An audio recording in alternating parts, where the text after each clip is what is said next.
Il est 18 h à Kinshasa, c'est effectivement l'heure du début de Kinshasa Direct, ce programme vespéral que vous propose tous les soirs Télé 50 du lundi à vendredi.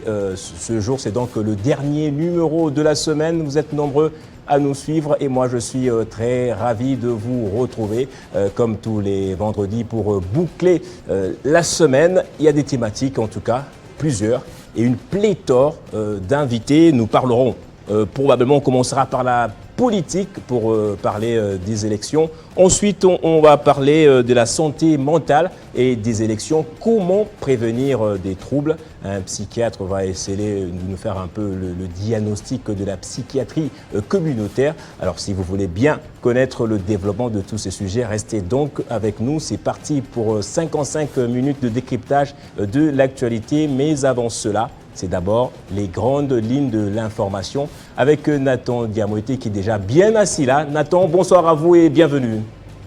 Bonsoir Gaëtan Kouba-Borandi, merci. Bonsoir à tous. Place à l'actualité à présent, mesdames et messieurs.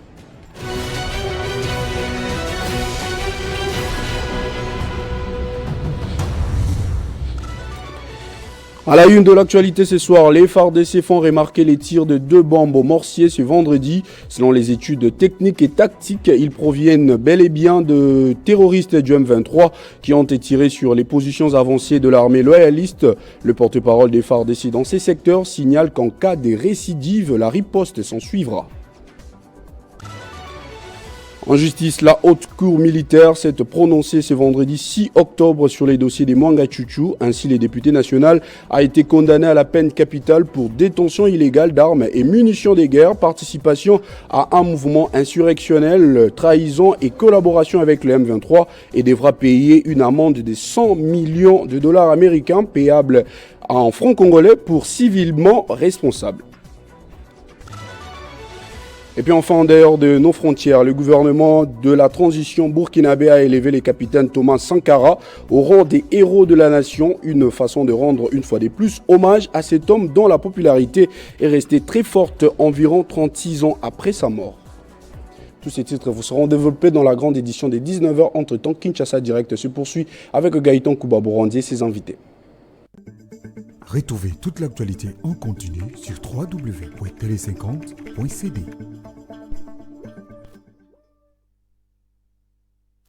Ouais, justement, c'est très serré avec les invités et des thématiques très alléchantes pour ne perdre aucune minute. On marque une pause, on se retrouve tout juste après avec les invités.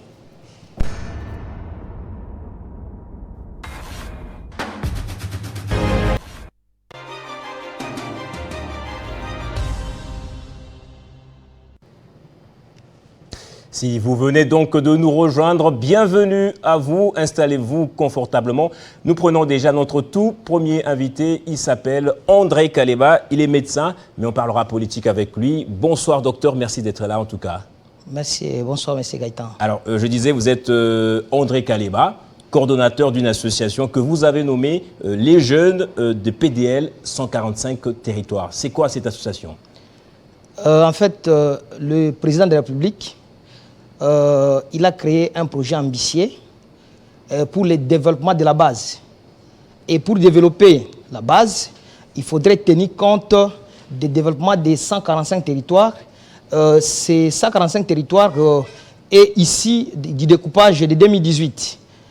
Nous avons 26 provinces et dans ces 26 provinces, il y a 25 où il y a des territoires parce que la ville de Kinshasa à 24 communes. Justement. Maintenant, il y a un projet de développement de 145 territoires et la jeunesse congolaise, et voyant les projets ambitieux que le chef de l'État a introduits, il faudrait que la jeunesse accompagne. C'est comme ça que nous avions créé, parce qu'il faut que ces projets continuent. Alors, c'est une association créée pour vulgariser le programme. Vulgariser le programme, et pour que ce programme soit vulgarisé, il faudrait d'abord que le président soit réélu. Donc nous avons un but de sensibiliser les jeunes afin que le géniteur de ces programmes puisse se présenter. C'est un programme qui avait été lancé en 2021. C'était premièrement à Kenge. J'ai eu la chance de faire ce déplacement avec le Premier ministre. Aujourd'hui, pour que le chef de l'État soit réélu, il faut leur montrer un peu les réalisations de ce programme. C'est pas sur la base de la parole simplement. Merci. Je crois chaque week-end, on passera ici. Comme il y a 26 provinces, et dans ces 26 provinces, les provinces qui ont beaucoup de territoires, il y en a ceux qui ont 7, il y en a ceux qui ont 4, et on passera chaque territoire, les réalisations. Vous verrez des écoles, vous verrez des infrastructures de base, c'est-à-dire les bureaux administratifs, les écoles, les hôpitaux qui sont en train de construire dans le cadre de ces programmes. Alors donc jusque-là, vous n'avez aucune preuve de réalisation faite? Non, j'en ai, j'ai des preuves de réalisation. Lesquelles notamment? Par exemple, je vous dis l'exemple, vous allez dans la province du Maniema, et dans les territoires de Kailo, quand vous arrivez à Kindu, à 9 km de la ville de Kindu, il y a la construction d'un centre de santé. Et à 36 km, toujours dans les territoires de Kailo, vous avez la construction d'une école, et qui est presque finie. Vous avez suivi les images. Parce que prochainement, comme c'était question directe, je devrais amener les images, mais vous aviez dit qu'il ne faudrait pas qu'on amène les images. Le ministre d'État, donc la ministre d'État qui est chargée du plan, qui est chargée en fait de suivi de ces programmes, vous l'avez suivi. Elle était dernièrement à la province du Congo central. Elle était au Kasaï. Elle était au Nord Kivu. Et vous aviez vu dans tous les territoires de Massis et consorts comment il y a au moins une infrastructure de titans qui est en train de pousser. C'est-à-dire, les images, elles sont là, légion. On vous apportera les images. Alors, on va essayer d'éplucher un peu ce programme. Le PDL 145 territoires que mène à bras-le-corps le président de la République est chiffré à combien? Très bien. En fait, aujourd'hui, vous savez que nous sommes à, je crois, le 8. C'est la date butoir, en fait, de dépôt des candidatures pour la présidentielle. Alors, c'est comme ça, nous, jeunes de cette association, nous sommes venus apporter notre soutien. Parce qu'on viendra avec les chiffres, on viendra avec les images, on viendra débattre pour qu'on vous dise, territoire par territoire, les projets de combien de millions, quelles sont les zones GD, quelles sont les entreprises qui ont été sélectionnées, quelles sont les entreprises qui ont été sous-traitées pour l'exécution, on vous dira, et avec des détails chiffrés. Mais aujourd'hui, d'abord, l'union de cette jeunesse de 145 territoires voudrait porter son soutien pour que le président de la République puisse déposer sa candidature afin qu'il soit réélu et que ces programmes puissent continuer. Alors, justement, on parle de ce programme de 145 territoires, vous n'avez pas donné le chiffre, parce que jusqu'à présent, il semble être une nébuleuse, avec des objectifs qui changent chaque mois apparemment. Quels sont les objectifs spécifiques de ce programme? Les objectifs spécifiques de ces programmes, c'est d'abord rapprocher les gouvernés des infrastructures de base. Parce que si vous voulez booster un pays sur le plan économique, vous voulez booster un pays sur le plan administratif, vous voulez contrôler la gestion, vous devez d'abord maîtriser qu'est-ce qui se passe à la base. Vous savez, il y avait des personnes qui étaient émerveillées lorsqu'ils quittaient un territoire vers la capitale congolaise.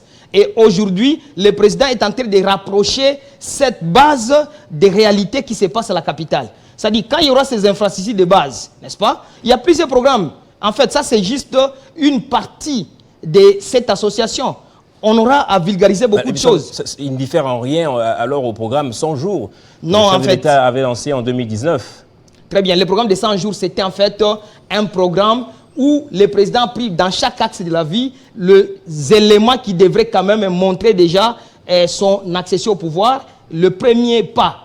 Vous voyez, mais le programme de 145 territoires, c'est un programme en fait qui est porté de plusieurs espoirs parce que au moins chaque territoire, vous savez que depuis que notre pays existe, on n'a jamais vu un projet ambitieux que celui-là. C'est un projet flou, comme c'est pas flou, c'est pas flou. Il est intéressant, il est vaste, mais il n'est pas très clair. Je vous dis, le projet est tellement clair, les entreprises sélectionnées sont bien connues.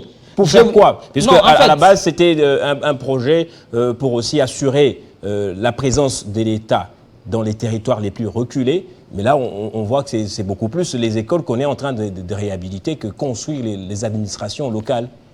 Vous avez suivi la ministre d'État au Congo central. Et là, il a inauguré même un bureau administratif. Ça veut dire qu'il y avait autant de problèmes. Il y avait d'abord une question d'État délié qui a été faite. Et ce n'est pas tout le monde. En fait, il y a plusieurs entreprises. Chaque entreprise, on a mis les moyens. Le gouvernement a mis les moyens. Et il y a Safrica. Et donc, il y a en fait le PNID, il y a la BSECO. Et au moins, dans chaque territoire, je vous dis, chaque territoire, on vous amènera les preuves pour dire que ce projet est porteur d'espoir. Et aujourd'hui, nous sommes à la veille. Vous avez suivi jour pour jour, les gens déposaient des candidatures, tout ça. La jeunesse ne pouvait pas croiser les bras. Pourquoi? Parce que c'est un projet qui touche au moins tous les territoires dans l'ensemble du pays. Et comme c'est un projet porteur d'espoir, il faudrait que cette jeunesse de tous les territoires puisse accompagner le président. Parce que c'est lui qui est le porteur d'espoir aujourd'hui pour que ces programmes puissent continuer. Vous savez, dans notre pays, il n'y a pas la continuité de la chose publique. Vous comprenez? Lorsque vous êtes aujourd'hui, tel que vous êtes journaliste là-bas, si vous êtes viré, une autre personne viendra, peut-être il va dire que non, l'émission qui ne vient pas ne peut pas continuer. Donc la continuité n'existe pas chez nous.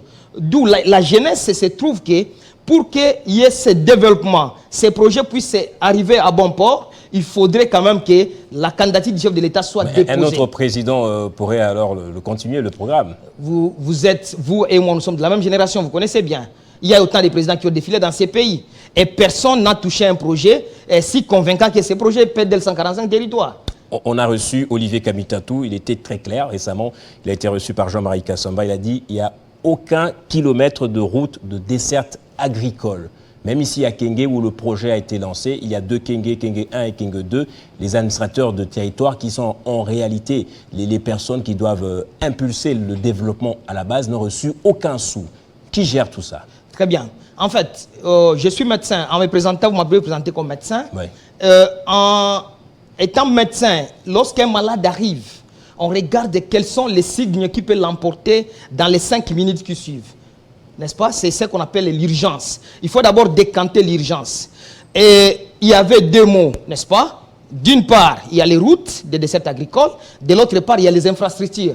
En fait, les enfants ont besoin d'étudier. Les personnes, les villageois, les personnes de 145 territoires ont besoin d'être rapprochés des hôpitaux, n'est-ce pas? Des hôpitaux où il y a des médecins, il y a des infirmiers compétents pour qu'ils soient soignés. Et aujourd'hui, on a annexé à ces projets PEDEL 145 territoires les infrastructures.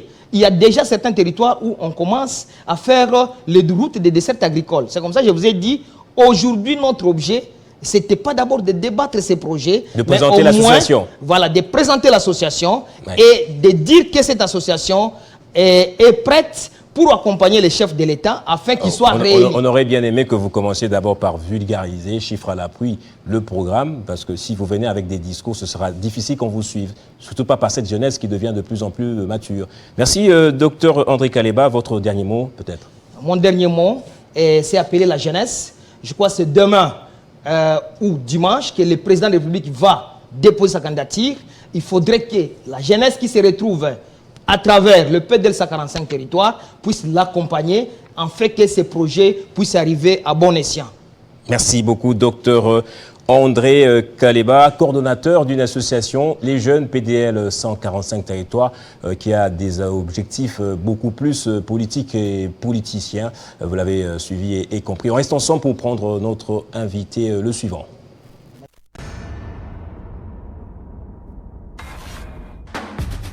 Laissez-moi lancer un appel au général commandant de la chancellerie des ordres nationaux. Il ne faudrait pas qu'on attende que les journalistes meurent pour les décorer. Cette initiative avait été prise du temps de Kambere, secrétaire général, et Kassonga Chilunde, d'heureuse mémoire, président de l'UNPC. Mais je crois que tous les musiciens ont été décorés, les artistes comédiens ont été décorés.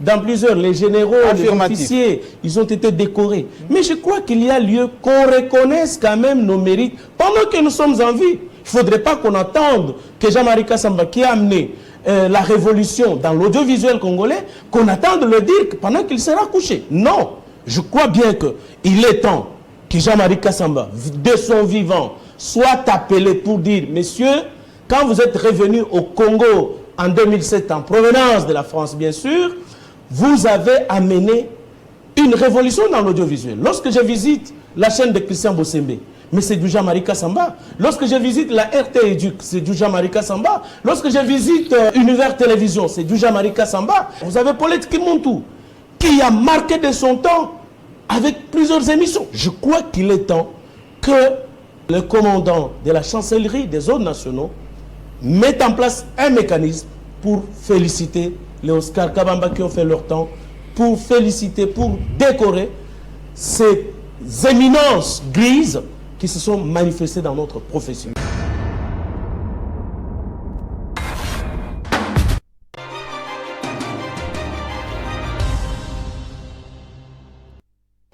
On reste en politique cette fois pour parler avec Christian Tchoukourou qui est mon second invité de la guerre dans l'Est de la RDC mais également des élections.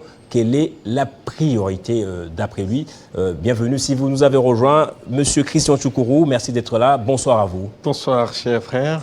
Alors, vous êtes analyste politique et ressortissant de l'Est de la RDC. Absolument. Justement, en tant qu'analyste politique et fils de l'Est du pays, est-ce que c'est avec joie que vous avez reçu ou vous percevez la venue des élections? Naturellement, ouais. Effectivement, c'est une question qui est d'actualité. Nous sommes à 2 mois des élections. Le territoire de Massissi, mon territoire et celui de Rutshuru, voisin, n'ont pas connu d'enrôlement. Et la priorité aujourd'hui, je crois que c'est que l'autorité de l'État s'affirme et qu'on nous fasse sortir de cette spirale de violence. Donc l'État doit s'assumer et je crois que c'est chose qui est en train d'être faite. Et on espère que au courant de ce mois d'octobre... Chose qui est en train d'être faite par qui et comment? En tout cas, l'autorité de l'État doit s'affirmer. C'est-à-dire qu'on doit taire les armes, les amener d'où ils sont venus, je parle des ennemis de la République, et que finalement les territoires vivent la paix et qu'il y ait enrôlement et vote au mois de décembre avec tous les autres sur toute l'étendue de la République. Alors, dans l'Est de la République, la situation est un peu indescriptible. Les populations sont en déplacement, les habitants sont sans dessous. L'armée est en cessez-le-feu, il y a les Wazalendo qui tentent tant bien que mal de repousser l'ennemi. Est-ce que vous saluez cette avancée de ce groupe que ne reconnaît pas jusque-là l'armée, mais qui quand même parvient à réaliser des choses sur le terrain? Naturellement, vous savez que cette guerre de l'Est n'est plus l'apanage seul du gouvernement central, du gouvernement de la République, même si dans son rôle régalien, l'armée de la République est censée protéger les frontières de la République, protéger les populations et leurs biens. Et la priorité aujourd'hui, c'est que nous ayons la paix. Imaginez-vous que c'est depuis plus de 3 décennies que la population, chaque matin court, vit dans le camp de déplacés. Imaginez dans quel trou de pauvreté cette population se trouve. Et c'est pour moi une occasion pour dire que si demain on arrive à recevoir les bonnes nouvelles de la libération de notre territoire et chasser l'ennemi d'où il est venu vers son commanditaire, je parle du président Kagame, il faudrait à ce que vraiment il y ait un plan Marshall dans nos territoires parce que, je vous le rappelle, c'est depuis plus de 30 ans que cette population vit cette misère causée par les guerres importées.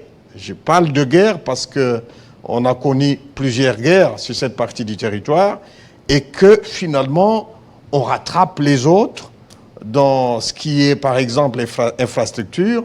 Mon prédécesseur parlait ici du programme des 145 territoires. Mon territoire, est-ce que c'est visible sur le terrain dans le Massissi, par exemple? Naturellement, ça s'explique parce que on ne pouvait pas construire là où ça tire de partout. Donc, nous espérons qu'avec le nettoyage qui est en train de s'opérer maintenant, nous espérons que ça va durer. Nous appelons au gouvernement vraiment d'avoir un œil regardant parce que nos compatriotes sont en train de vivre une vie infra-humaine dans le cas des déplacés. Il faudrait vraiment que ça dure et que rapidement, ces populations puissent retourner chez eux, mais qu'un programme, j'insiste là-dessus, un programme spécial soit implémenté sur toute l'étendue du territoire de Massissi. Un plan Marshall, vous avez dit. Un plan Marshall, je pèse bien mes mots parce que ces populations sont en retard.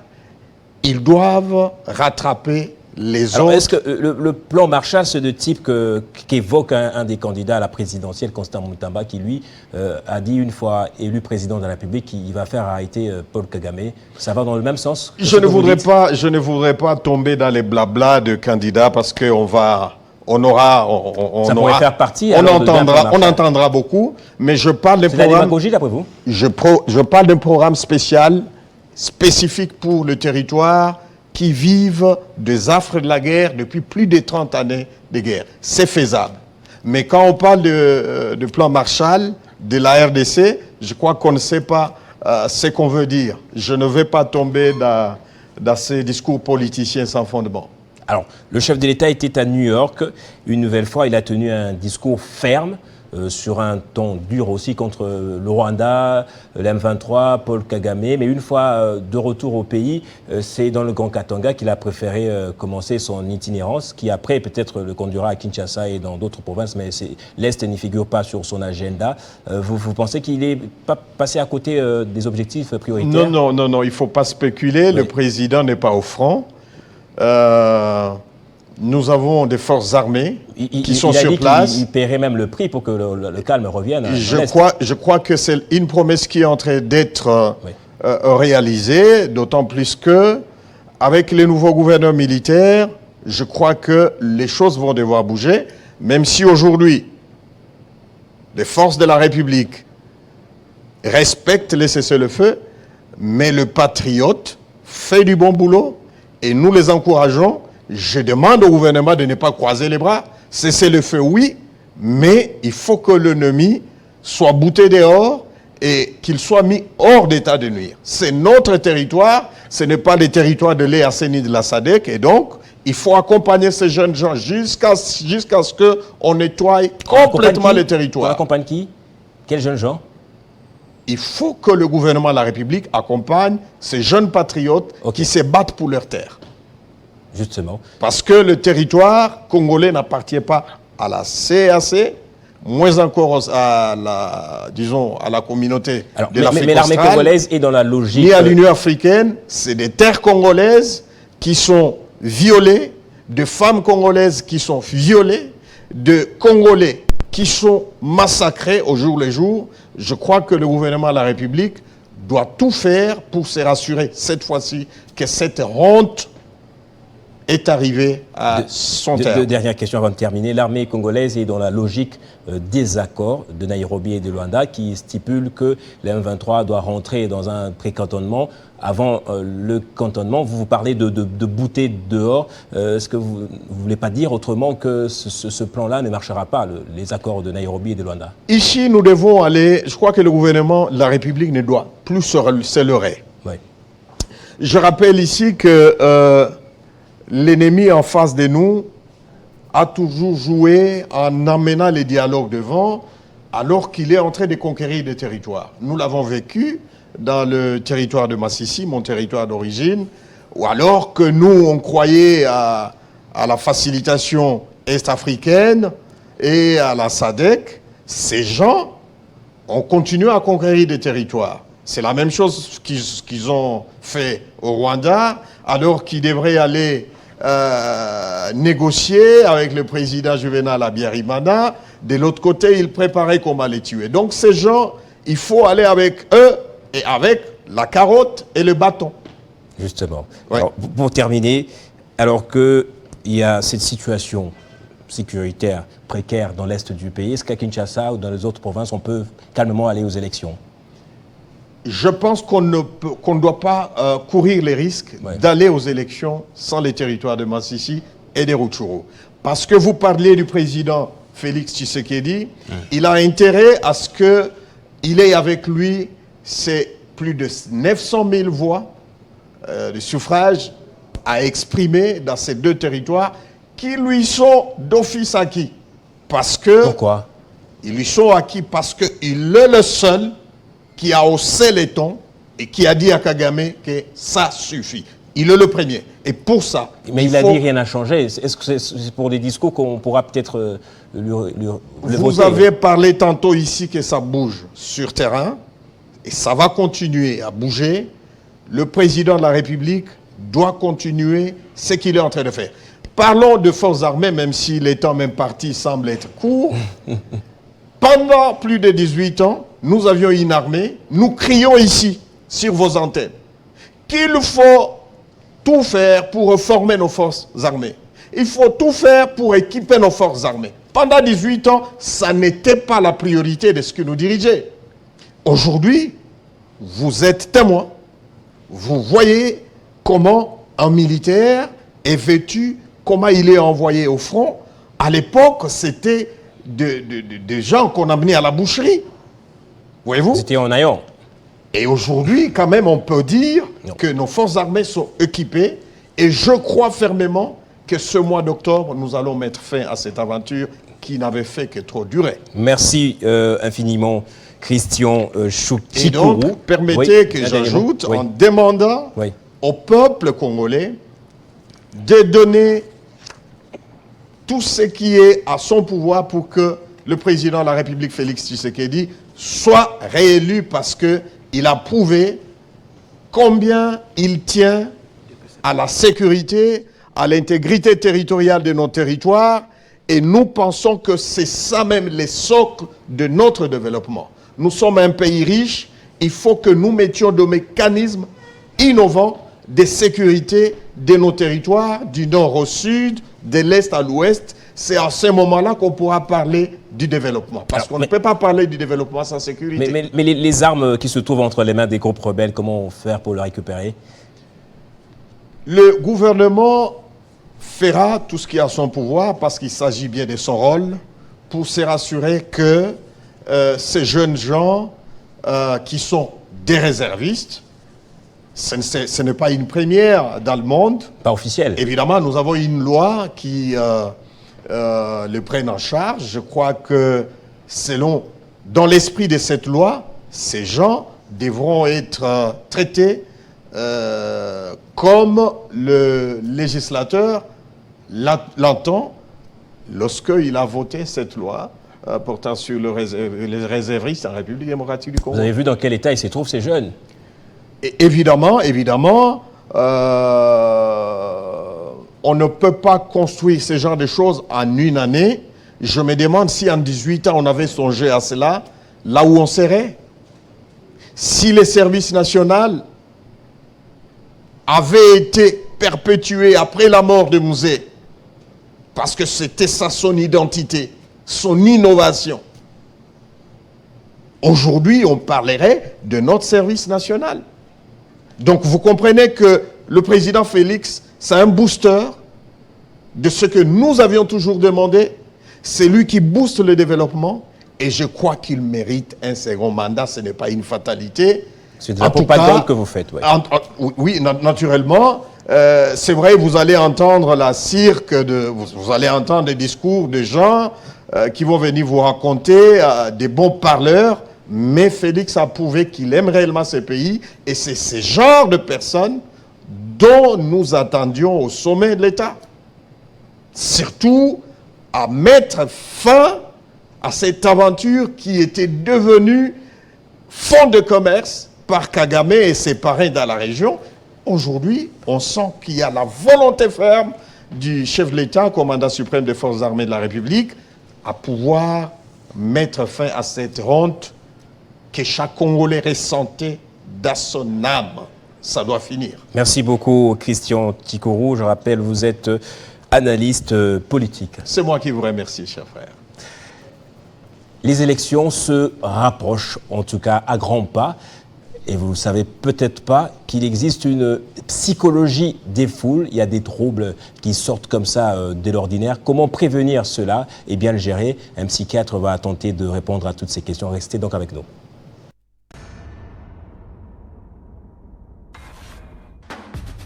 Nous devons avoir un comportement responsable dans le cadre de la communication, qu'elle soit interne ou externe, pour exercer bien notre métier. C'est un personnage très expérimenté à la matière, c'est de la pratique qu'il nous donne. et nous sommes vraiment contents de l'avoir rencontré en ce jour. En tout cas, il y a beaucoup de choses à dire par rapport à lui.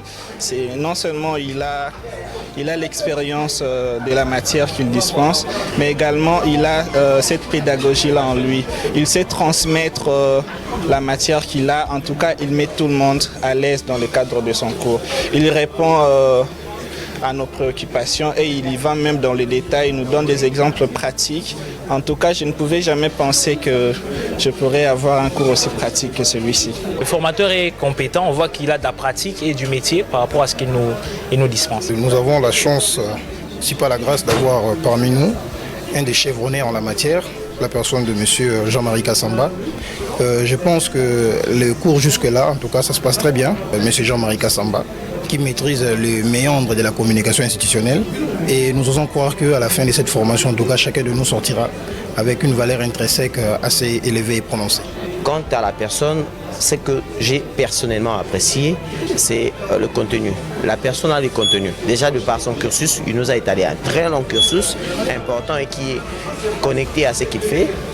Ce cursus-là lui donne la possibilité de transmettre des informations sur sa personne et lui donne la possibilité de transmettre des informations sur ce que nous sommes censés faire. Nous sentons que c'est quelqu'un qui est solide, qui a la connaissance et cette manière même de transmettre cette connaissance nous permet d'aller de l'avant. Je suis très ému puisque le formateur nous donne tous les moyens possibles afin de nous en sortir dans le domaine de la communication. Et quant à la personne du formateur, en tout cas, je ne sais pas si je peux encore ajouter d'autres mots, si ce n'est que de reconnaître sa sommité. Le professeur maîtrise bien sa matière. Il n'a pas forcément besoin de recourir à un manuel ou quoi que ce soit. Et nous sommes vraiment satisfaits. C'est un monsieur qui comprend bien la matière. Et il interagit avec tout le monde, il répond à toutes les questions. En tout cas, pour moi, il maîtrise très bien et c'est un plus pour nous de l'avoir aujourd'hui. Je tiens à remercier la qualité de la présentation du formateur. J'avais une image autre de lui à la télé, mais aujourd'hui, je viens de découvrir que, en tant que formateur, c'est une personne exceptionnelle. Et s'il est ici avec nous à l'ENA, je crois qu'en cette matière, il devrait être le meilleur ici au Congo.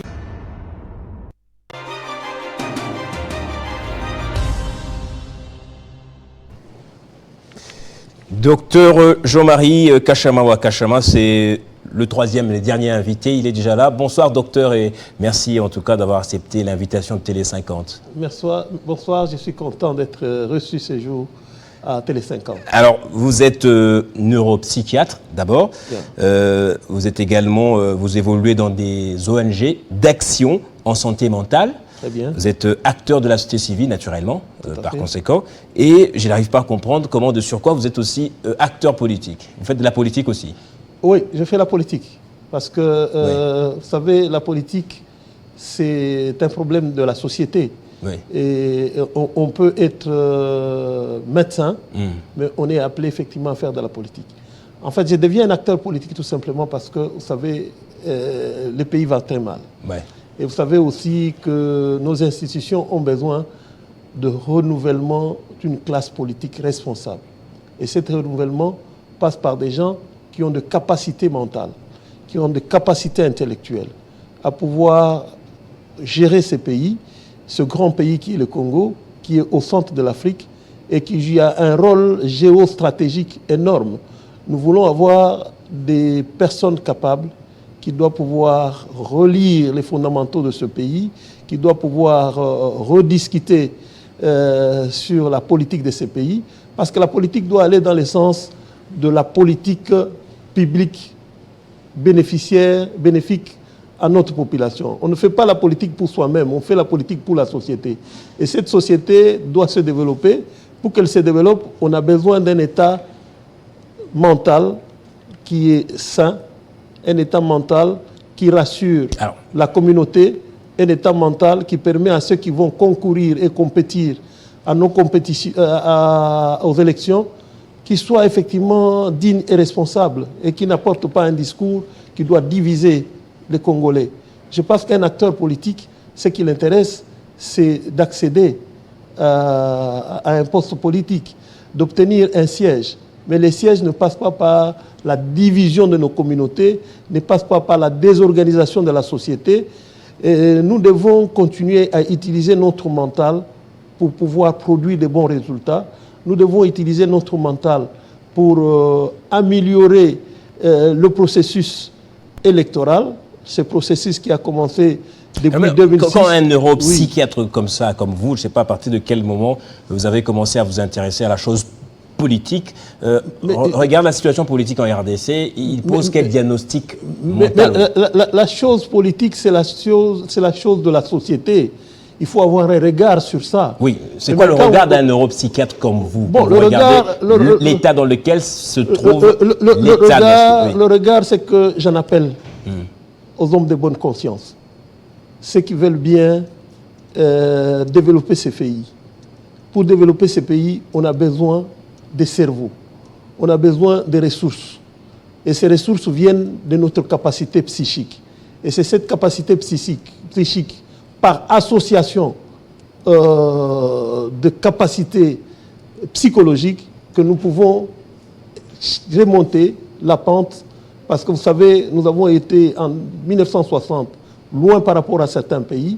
Et aujourd'hui, le Congo est relégué en arrière, loin par rapport à certains pays et des petits pays. Vous savez pourquoi? Parce que nous n'avons pas fait la cohérence des politiques. Mais cette cohérence des politiques repose effectivement sur les capacités psychiques, sur un bien-être psychique qui permet à ce que nous puissions non seulement impacter l'épanouissement personnel, mais l'épanouissement aussi des communautés. Vous savez, nous vivons une période assez délicate. Et cette période, nous avons connu le Mobondo, nous avons connu les kidnappeurs. Mais ça, ce sont des faits qui démontrent effectivement que la santé mentale va très mal. Il faut pouvoir l'expliquer. Oui, parce que la santé mentale... Vous allez nous expliquer comment est-ce que à Kinshasa particulièrement, pour être concret, est-ce que les gens sont sains mentalement? On va le savoir. Avec vous, on parle de la santé mentale ainsi que des élections. Oui. Comment on peut prévenir certains troubles. Alors, au regard de la conjoncture économique principalement à Kinshasa, il y a d'autres facteurs qui s'ajoutent. Nous pouvons prendre cette promiscuité de la capitale, les embouteillages, la misère, les situations instables, l'insécurité. Quel état des lieux faites-vous de la santé mentale de la population quinoise? Les gens sont névrosés, les gens sont-ils un peu normaux? Non, mais je pense qu'il ne faudrait pas confondre la santé mentale et les troubles mentaux. Ici, moi, je suis en train de parler de santé mentale qui est cet état de bien-être. Justement, est-ce que les Quinois sont dans un état de bien-être? C'est la résilience. Nous savons que nous avons beaucoup de difficultés. Beaucoup de sociétés sont venues de très loin, mais je crois qu'avec la capacité résiliente, avec leur état mental, ils ont réussi à pouvoir se développer. Vous savez, le développement vient de quoi? Il vient de nos états d'esprit. Si nous voulons améliorer notre quartier, si nous voulons créer des conditions de salubrité qui satisfassent effectivement notre quartier, nous pouvons le faire. Mais c'est question effectivement que nous engageons sur cette bonne voie de dire que nous ne sommes pas venus pour détruire, mais pour se construire et se construire. Je crois que l'association de plusieurs personnes, vous ne pouvez pas vous imaginer que nous sommes un grand pays avec une très grande population, mais cette population constitue déjà un premier facteur de développement. Mais il faudrait que cette population ait une santé mentale saine. Et lorsque vous avez une santé mentale saine, nous sommes capables de transformer ce pays, d'obtenir les résultats, de résister au stress, de résister même à nos ennemis qui sont en train de... Les Quinois sont très stressés. Non, mais le Congolais, nous sommes agressés par un pays voisin qui se cache sous le label de M23, mais il nous apporte un déséquilibre. Mais nous devons, nous, avoir la capacité de pouvoir s'unir, de pouvoir vivre ensemble et de pouvoir mener cette guerre jusqu'au bout. Et pour rétablir d'abord notre équilibre sur le plan de la souveraineté, sur le plan de l'intégrité, c'est de cette manière-là que nous serons capables de pouvoir maintenant nous engager dans un processus de développement. Mais le processus de développement, c'est quoi? C'est le cerveau qui est l'outil du développement. Si aujourd'hui, toi et moi, nous parlons, nous sommes capables de pouvoir se projeter dans des projets, nous sommes capables de pouvoir faire des bonnes réformes de loi, d'établir les lois, mais c'est notre mental. Mais il faudrait que notre mental soit effectivement préparé dans ce processus qui doit nous amener aux résultats. Et les résultats, par exemple, par rapport aux élections, c'est que nous devons être calmes. Nous devons suivre tous les processus tels qu'il a été édité par la CENI. Vous savez, quand on ne respecte pas le processus, on crée les désordres et ça nous amène au conflit. Alors, docteur, quand vous sillonnez dans les rues de Kinshasa, vous rencontrez les Kinois qui, pour un petit rien, peut crier sur quelqu'un, l'invectiver, qui ne sait pas mettre le papier dans la poubelle, mais peut le jeter n'importe où, sans gêne. Ça traduit quoi, vous, en tant que neuropsychiatre? Ça traduit en fait un déséquilibre sur le plan de la santé mentale. Parce que vous savez, la société, on l'entretient. Pourquoi voulez-vous vivre dans la saleté? Parce que quand vous allez rentrer chez vous, je pense qu'il y a quand même un peu de l'ordre. Vous mettez un peu de la propriété dans votre parcelle, dans votre maison. Le même état d'esprit, l'esprit psychique, nous pouvons l'amener dans le quartier, nous pouvons l'amener dans nos rues. Et je pense qu'il faudrait une forte préparation. Et cette préparation doit commencer déjà aujourd'hui. Parce que quand on dit l'avenir, c'est demain, il faut commencer déjà à préparer. Et c'est comme ça que nous mettons l'accent sur cette dimension de santé. Parce que la santé, c'est un état de bien-être physique, psychique. Donc il y a toutes les capacités psychologiques, les ressources que nous devons recruter pour pouvoir agir sur notre société, jouer notre rôle social qui doit pouvoir nous amener vers l'épanouissement, vers le développement. Donc en fait, nous ne devons pas décourager les Kinois. Je crois qu'il y a lieu de pouvoir continuer à chercher des gens qui sont capables de pouvoir se mettre pour rééduquer notre population, reformer notre population, éviter à ce que nous ayons beaucoup de Koulouna. C'est comme ça qu'il faudrait aller dans le sens effectivement de créer des centres de formation pour renforcer les compétences personnelles. Lorsque nous récupérons ces gens-là, nous allons stabiliser leur état psychique et ces personnes-là vont se mettre dans le processus, dans leur rôle de société, de se développer et de développer effectivement la société. Alors nous nous dirigeons irréversiblement, je dirais, vers les élections, sauf s'il y a un changement de dernière minute. Non, mais en tout cas, nous ne devons pas avoir peur des élections. Oui, elles vont arriver probablement. Est-ce qu'il y a de l'effervescence en l'air? Est-ce que les élections en soi peuvent être un facteur qui peuvent provoquer de troubles d'ordre mental ou déstabiliser la santé mentale? Si oui, dans quelle mesure? Mais vous savez, nous avons vécu 3 cycles électoraux. Vous connaissez à chaque cycle électoral ce qui se passe. Et comment prévenir tout ça? Et je voudrais prendre le cas de IMI, où il y avait des troubles. Tout simplement parce que 2 communautés étaient en train de s'affronter. Vous savez, quand nous, les acteurs politiques, nous ne sommes pas responsables, nous ne sommes pas capables de pouvoir amener la dose d'un état de bien-être psychique auprès de nos électeurs et que nous venons avec un discours séparatiste, nous venons avec des propos mensongers, nous venons avec un discours populiste. Le discours populiste ne permet pas à ce que la société s'organise et que nous puissions arriver à bon port aux élections. Moi, je suis tout à fait content de voir que ceux qui refusaient hier d'entrer dans le processus électoral sont en train de se présenter à la CENI. Ça signifie qu'en fait, on est en train de créer effectivement un processus d'adhésion, mais nous devons maintenant revaloriser notre processus électoral. Vous parlez de l'inclusivité. Oui, l'inclusivité.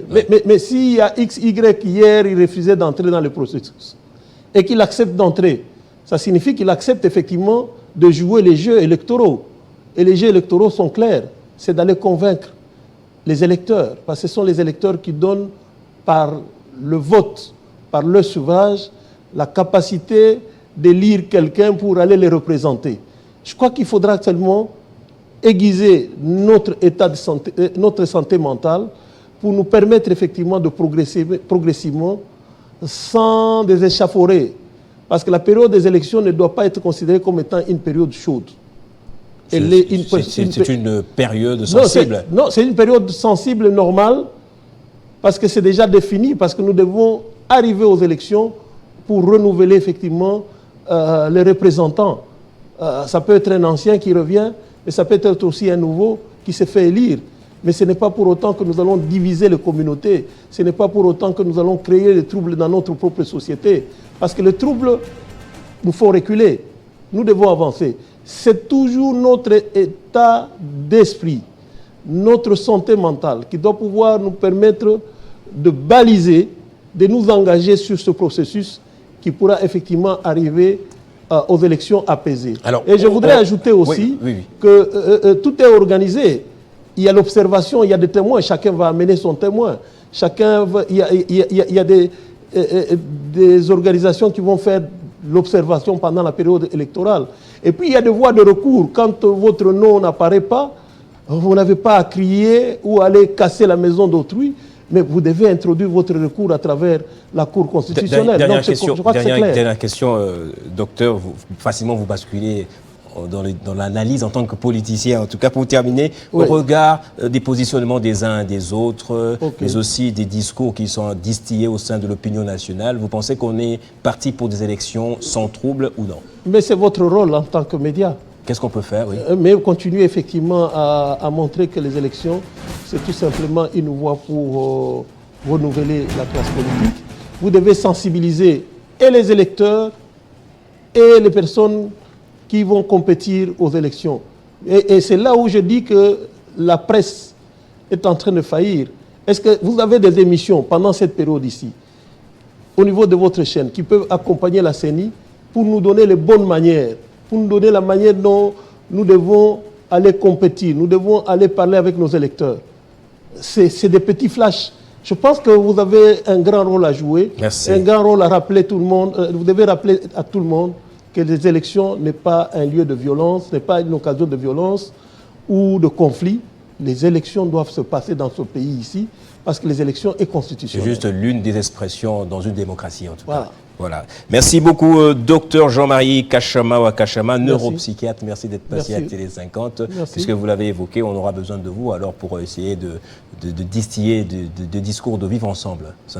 Non seulement moi, mais la santé mentale voudrait bien que vous qui utilisez la presse, vous avez de l'opinion sur le grand public et continuez aussi à distiller des messages de paix. Messages de paix. Merci beaucoup. Merci à vous également, madame, monsieur, de nous avoir suivis. On a commencé, c'était depuis 18 h, heure de Kinshasa. Vous nous avez suivis un peu partout en RDC, mais également en dehors de la RDC. Merci encore une fois pour votre fidélité. On reste ensemble. Le journal, c'est dans quelques minutes, dans plus ou moins 7 minutes. Et ce sera avec Amina Bayombo, comme tous les vendredis soirs. Kinshasa Direct prend fin. Je vous dis au revoir. On se retrouve le vendredi prochain.